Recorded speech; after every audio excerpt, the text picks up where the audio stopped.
Hi, everybody, and welcome to the Jessel Podcast. I'm Ernie Raposa, and I'm here with Kelly Meadows, the CEO of Glow Talent Consulting. Uh, Kelly helps companies modernize their hiring process, and she's been doing this after a long career in recruiting. She's now working with organizations to rebuild their own recruiting organizations. She also recently launched Open to Work, which is also opentoworking.com, for folks who have been recently separated from companies to post their availability and get back into the job market. Welcome, Kelly. Thanks for joining us here on the podcast. Thanks for having me. I'm really excited to talk to you today. Yeah, same here. Well, tell us a little bit about your journey, Kelly. How'd you get yourself to where you are now, and what do you have cooking these days?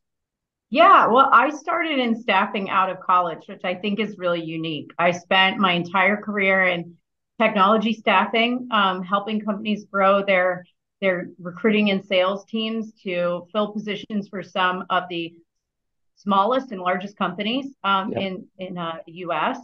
And shortly after the pandemic, like a lot of people, I decided it was time to try something new. So I left my super comfortable, awesome position and started my own company, Glow, Hmm. in an effort, like you said, to modernize the hiring process. I really want to help people figure out how to attract the right candidates, interview well, and get them hired. And in the most important piece, a short amount of time. So that's Okay. what my business is with Glow. And Hmm. then in the last few weeks, I think we all have been, just completely immersed in the layoffs that have happened.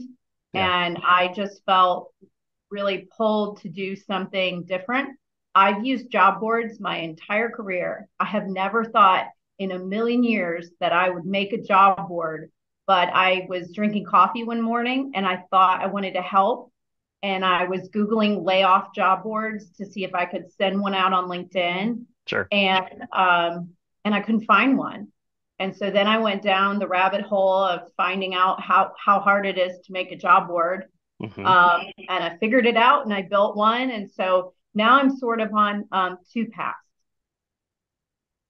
Okay. So And that's and and the yeah, and story. let's see, it's the end of January now, and you launched within the last couple of weeks. You put it out there. How has it been received? Well, I more than I could have imagined. Yeah. The subscribers, you go on the website and you can subscribe to get new jobs every single Hmm. day. That's Yep. growing by leaps and bounds. Every single day when I wake up, there's new people subscribing to get jobs and to have a different place to go to help augment their job search. And then new companies adding jobs, which, I was like, it'd be great if a couple jobs were on here and I could help a couple friends. Right. But now we've got companies who are really interested. It's totally free right now.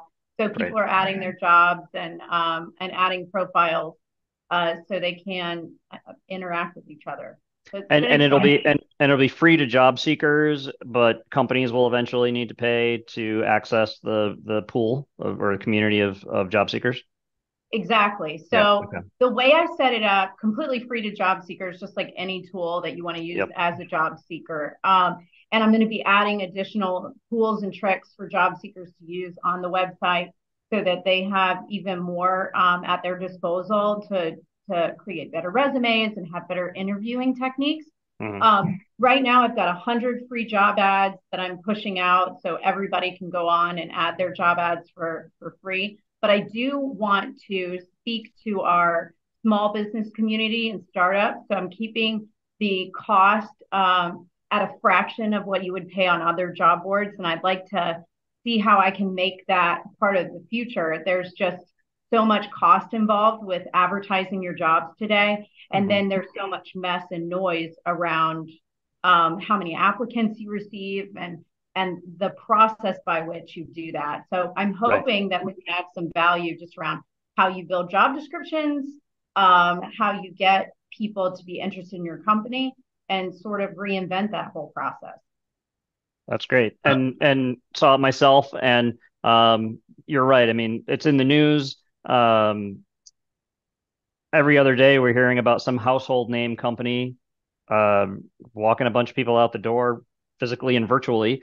So it's a scary time right now for a lot of folks. And one of the well, I'd say the primary topic when we first started chatting about what could we do a podcast around was seeing that there's still this perception of a stigma around a recently laid off employee, that there's people see that as, oh, I've got guilt, I've got shame, people aren't going to want to hire me. And so we're going to dig into this a little bit more in the podcast. So folks who are listening who may have been recently separated from a job, don't let it get to you. Easily overcome by building a really strong narrative around what it is what your strengths are, what you bring to the table, and talking about your contributions in the past in a way that has obvious relevance to companies that you're looking at. So it's not obviously not the end of the line. There's lots of opportunities out there. The unemployment rate is still super low. It's just being able to tell your story in a way that gets you the next thing, and gets you the next thing that fills your tank, makes you tick, sparks joy, all the euphemisms. So Kelly, you had some articles that you had sent over, and one was pretty surprising to me. It was a Wall Street Journal article about just how much small businesses have contributed to the growth of the job growth these last couple of years. And we hear about the Metas and the Apples and the Googles and everything, but there's this whole bunch of companies we've never heard of that are continuing to hire like crazy. And so we'll post that up for people to see. Tell me more about that article and why that clicked with you. Yeah, that article, and I took pause for a minute before I even sent it to you because I was Yeah. like, how is this even possible? But it cites that small businesses are completely responsible for the net growth of jobs Yeah. since the beginning of the pandemic. So since COVID-19 came about. Wow. And to think that small businesses are truly carrying us. And I saw recently that there's more business licenses that are coming to fruition, just like myself, throughout the U.S. than any other time. And I think what's so cool about that is that it's a unique time where there's so many people coming out of these large companies. And I just thought these small companies are growing and hiring. And can we imagine what could happen when they grab talent from, anywhere? But Mhm. the product lines that'll come out of these small businesses could be enormous. But to hear that that's where the growth is coming from, is small businesses, was so encouraging to hear. Kind of lights you up a little bit. Does. Yep. And I went back and looked at the article, and I occasionally forget that we have folks who are just listening to this podcast and not watching it. So I'll read the title here of this article for folks that are interested. It was a Wall Street Journal article, and the title of the article is "Small Businesses Keep Hiring as Fed Raises Rates to Cool Economy. Central bankers point to labor market as a primary driver of high inflation." So the Fed's not thrilled about it, but if you're looking for work, that's a positive news. So true.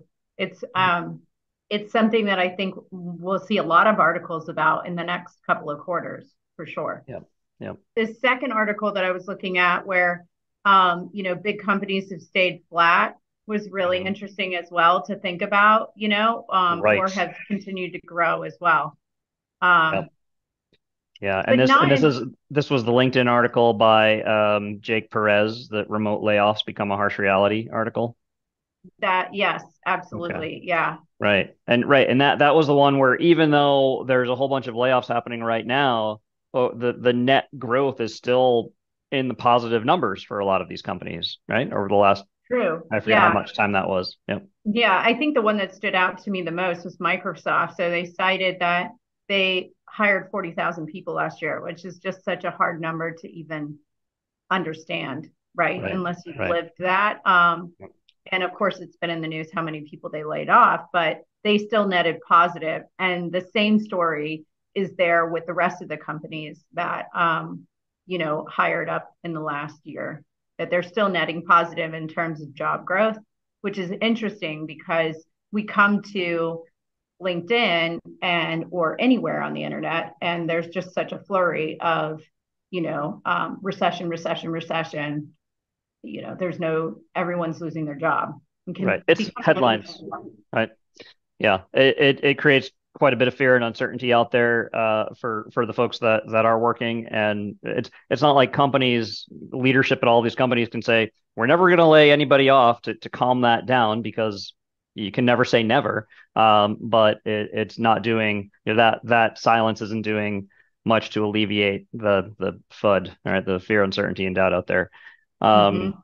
so another just from a previous conversation you and I had, and I put this in my notes where you had said, great people get laid off. Great employees get laid off. Happens all the time. Happens every day. I think that's really important for folks to understand that you get laid off. It's devastating on just your psyche, your sense of worth, your ego, right? But you're not alone. Mm-hmm. Tell me more about that, because you've been in recruiting for a long time. You've worked with job seekers. You've worked with recruiting organizations. To unpack that a little bit for me. There are a million reasons why people get laid off. Yeah. There are a million reasons why people get fired. There's Yeah. a million reasons why people quit their jobs. That's what I've learned over this time recruiting myself. And what's crazy about it is it has nothing to do with your worth as a professional, as a human being. Even if you really messed up, there's always an opportunity to utilize the skills you have to do something great. And I Right. think that people talk a lot about imposter syndrome, you know. Yeah. I think in terms of layoff stigma or um, non-working stigma, I guess you could call it. I don't know the term for that. Yep. Um, any kind of gap in your resume, I feel like imposter syndrome really creeps in for you as an individual more than any other time in your life. And it's am I enough? Did I mess something up? I think what's really interesting about these recent layoffs is it's becoming very clear to people that decisions are sometimes made at a very high level. There are people, managers, leaders, peers who did not know that their peers or their direct reports were going to be let go. And so that's Yeah. got to tell you something. Sometimes these decisions are made not by virtue of someone's individual accomplishments, but by virtue of decisions that need to be made for the holistic company's sake. So I could probably go on about this for a really long time. I Yeah. would just say it is so important to jump outside that imposter syndrome. We're going to talk about a few ways to make sure that you can do that, but be aware of it. One of the things we were going to talk about the three things that you can Yeah. really do to get around this layoff stigma. Yeah. And one of them is starting that whole reference, or LinkedIn calls it the recommendation. Doesn't necessarily have to be on LinkedIn. It could be a personal note to someone to say, I worked with you. Here are the things I thought that you did that were outstanding during the time we worked together, or in the project that we worked together on. You don't have to ask for it back. You don't have to, just by virtue of doing it and putting it out there. Hmm. Most people want to reciprocate that Yeah. really awesome value that you gave to them. And by doing it with three people, you can do it with more than that. But by doing it with three people and then just saying, do this for three other people, it can spread very quickly and create this really great culture of paying it forward and getting new information out there about what you're good at. And sometimes they're way more likely to see what you're good at than you are, you Yeah. know.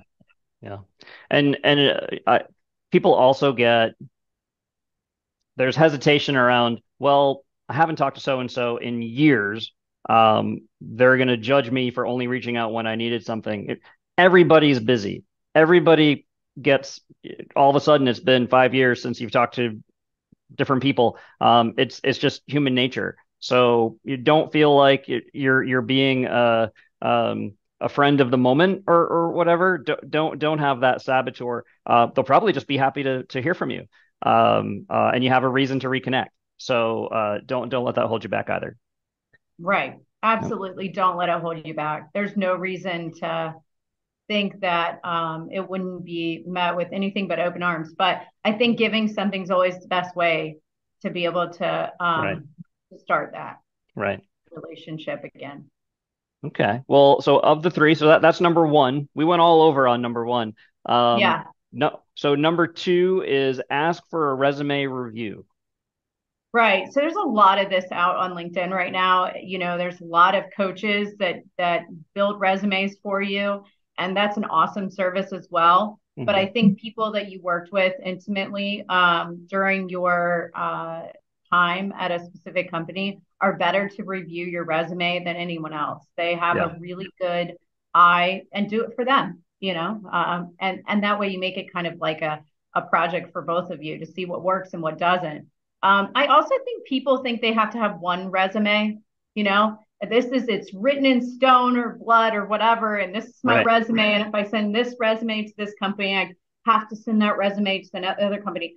I've had three resumes because I think that there's certain pieces of my background that lend to some opportunities better than others in my past. And so Hmm. I would recommend building your resume to reflect the job that you're trying to get. Hmm. So don't just write a resume that you're going to send to every single job. There may be something in your background you want to drop down to the lower part of your bullet points, but then it's the first bullet point on the job description for another company. Make sure you move that up and expand it. Right. Everything's about impact and what impact you created. So peer reviewed resumes are the best way to go for Yep. sure. And it may take longer, it may be harder, or a little more tedious because it is so easy now to hit easy apply and apply to 100 jobs in an hour. But is it going to get past their applicant tracking system if it Mm-hmm. doesn't quite line up with what they are looking for? So if it's a job that you're really excited about, take the time, make sure the resume reflects what it is in the job description. And there are tools out there that can help you do that. In addition to bouncing them off folks who know you and have worked with you, right? Right. And this isn't part of one of our three, but I'm going to say it anyways. And I think it's been out there on LinkedIn also. Make sure that you go to whoever the hiring manager is. So just because you can't find the recruiter that posted the ad, go to the company on LinkedIn, find out who you think would be the department head for the decision making on the role, and reach out to them. You would be surprised how few people are bold enough to do that and how big of a difference it can make. Great. Number three is, well, do you have that written down? I have it scribbled down. I'm having a hard time reading my handwriting. Oh, good, good. I dropped my notes. Here we go.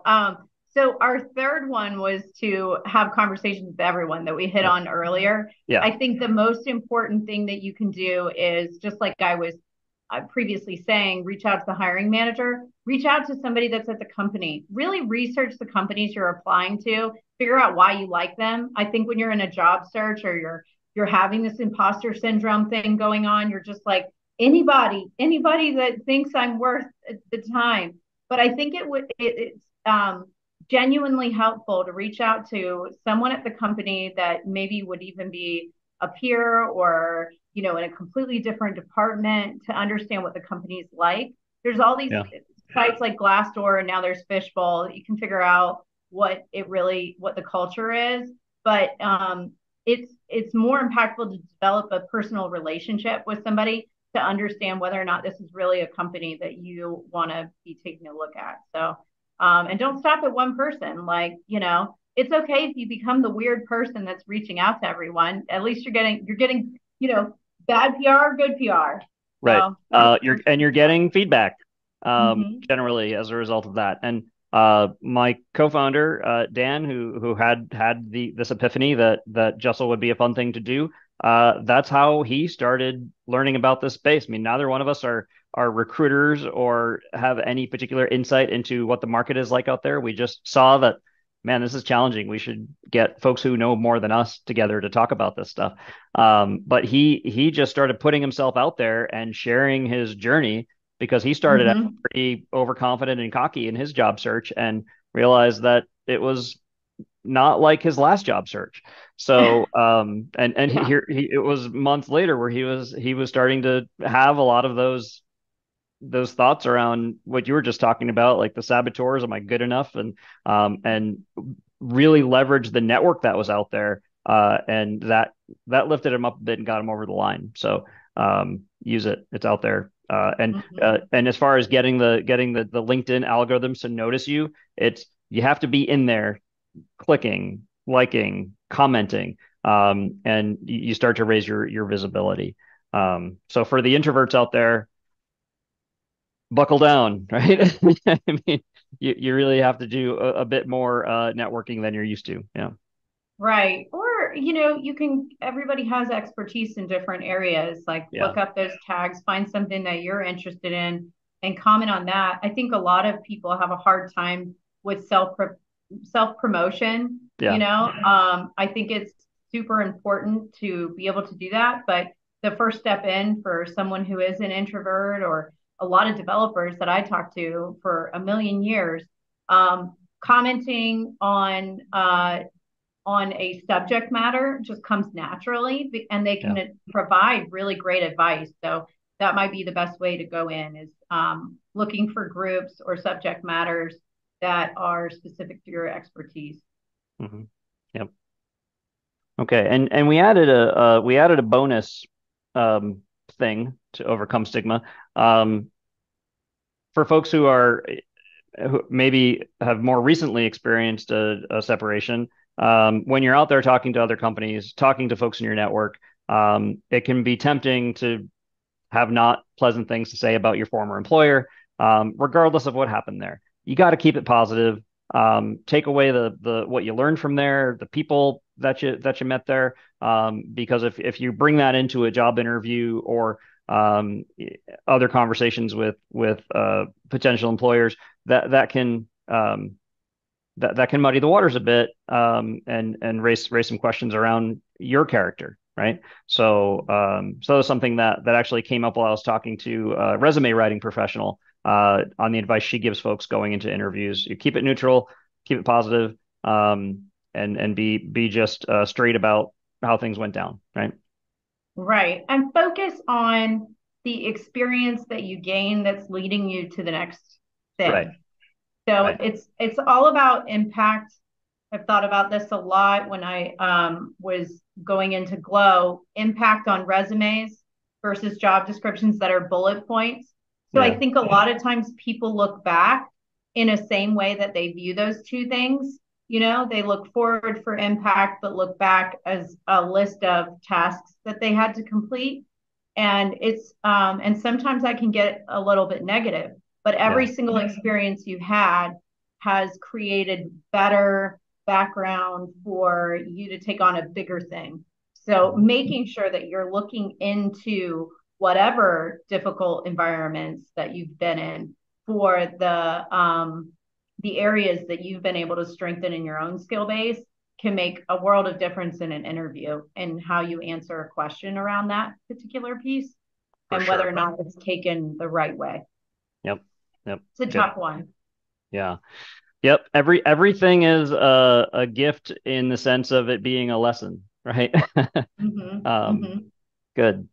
What else, Kelly, are you seeing out there? Because I know this is near and dear to you, and you'd like to make a dent in that perception of folks who have been laid off. What else is coming up as you're out there talking to folks and meeting with job seekers?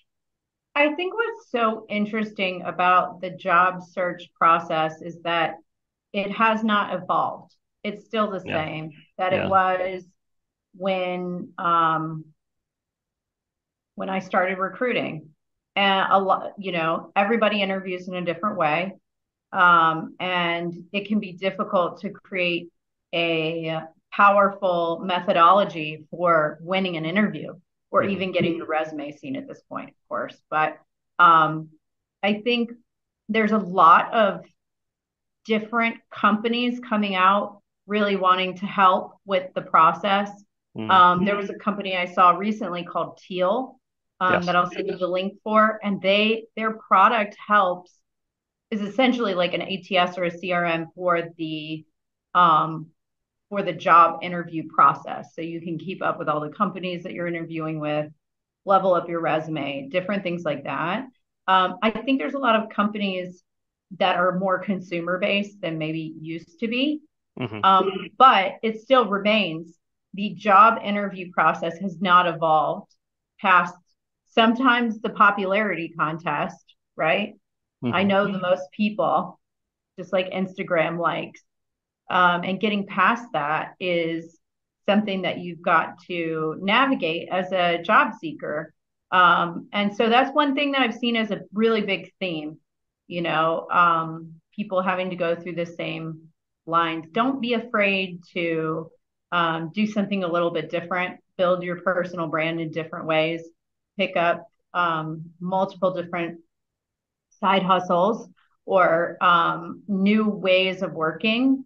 I think the more creative each of us can be, the better off our personal situations and the economy will be Hmm. in the end. So those Yeah. are some of the themes that I've been Yeah. seeing. And I think again, don't be afraid to fail. Just like you said, Yeah. you're like, Yeah. we've got to do Yeah. TikTok and learn some dances. I, I went to a leadership meeting a long time ago, and it was with Rourke Denver, and it stayed with me forever. He talked about diminishing the fear of failure and how important Mm. that is. And I think, if anything, what this market and economy does is diminish that. Just try something. If you fail, Yeah. just kind of Yeah. ask yourself, what's the worst that can happen? Somebody's going to tell you no, you know, Right. you're going to get And laid off again. Just, right. what's the worst that can happen? Right. And I mean the community out there is so large. Your the ripple you have really depends on how hard you keep at it. So on one hand, if you do something really egregious, if someone's really interested in finding it, they'll go find it, right? Mm-hmm. But for the most part, it just ends up getting, I don't say diluted, but you're part of the a voice in a broader conversation, right? So don't feel like, oh my God, everyone, like millions of people are looking at me. Well, not really.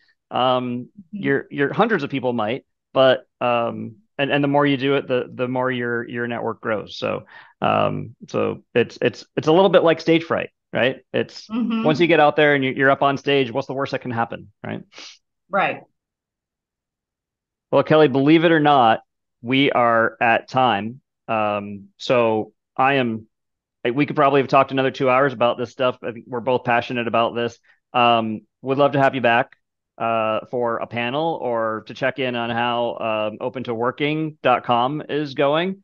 So thanks again for joining.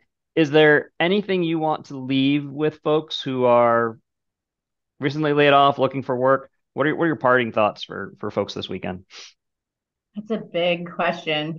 Yeah. Get outside and listen to the birds. Don't look at your phone all the time. That's the biggest parting word. And then, I think if we all help each other just a little bit, this could be a great experience instead of a tough one in the next few months.